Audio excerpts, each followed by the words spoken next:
So you've been on self-improvement, you've even been consistent for a while, but now all of a sudden you find yourself at a point where you're just too comfortable with where you are. You feel like you're falling off of self-improvement and you don't know how to get back on the horse. Let's change that. I'll help you get out of your complacent pit and make the greatest comeback ever. First of all, you want to note down why you've fallen off in the first place. I mean, you don't want this happening again, do you? If you don't, then the only plan is to write down what caused the problem and then you can focus on not repeating it. I find that the problem is usually that I've gotten complacent. I have stages where I'm full steam ahead, David Goggins mode, and I realize how ahead of the curve I am, and that makes me slow down. The moment I slow down, I lose progress and find it hard to get back to improving myself. When you get complacent, you tell yourself that I really deserve some downtime because I've been working so hard. And as soon as you take that downtime, you lose all of your momentum you built up in David Goggins mode. Another reason why you might have fallen off self-improvement may be because of the goals you set.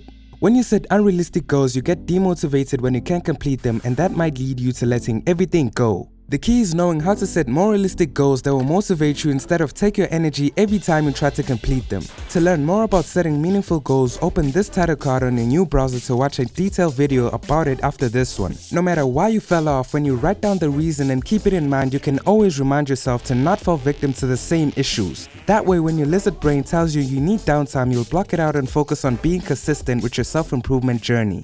Next, you need to stop seeing self-improvement as an activity and see it as a lifestyle. When you do this, you realize that you don't just get off of self-improvement because self-improvement is a way of living you've decided to take on for the rest of your life. It's almost like being a soccer player. If you miss a day of practice, that doesn't take away from what you actually are. If you get an injury and have to spend months not playing soccer, it doesn't take away from the fact that you're still a soccer player. So missing a day or a week of self-improvement doesn't make you anything else. If you still want to improve your life and you still have goals, then you will always be on self-improvement. Seeing self-improvement as a lifestyle stops you from being demotivated when you don't achieve your goals or when you don't complete the task that you set out to. After all, it's difficult to build consistency and discipline into your daily life. You have to learn to stop beating yourself up and realize you're still in the field running towards the ball.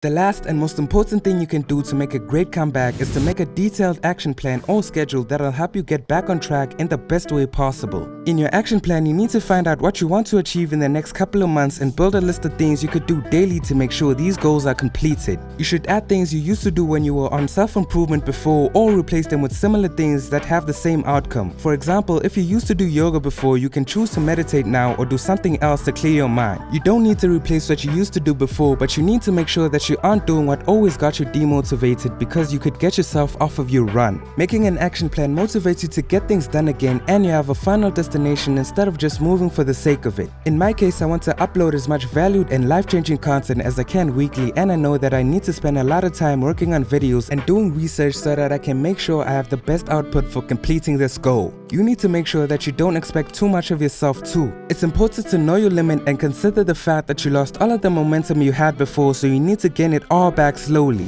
Working on your action plan and doing everything you planned out for yourself will be what builds that momentum and gets you closer to making a successful comeback. It's good to remember that Rome wasn't built in a day, so don't expect yourself to be running at 100% instantly, but when you chip at it day by day, you'll be at 110% in no time. If you enjoyed this video, subscribe to the channel and like the video. Also, consider becoming a patron with the link in the description. You get exclusive content, early access content, and more. As I said, the aim is to make consistently life-changing content that everyone benefits from. If that interests you, click the link in the description and do it different.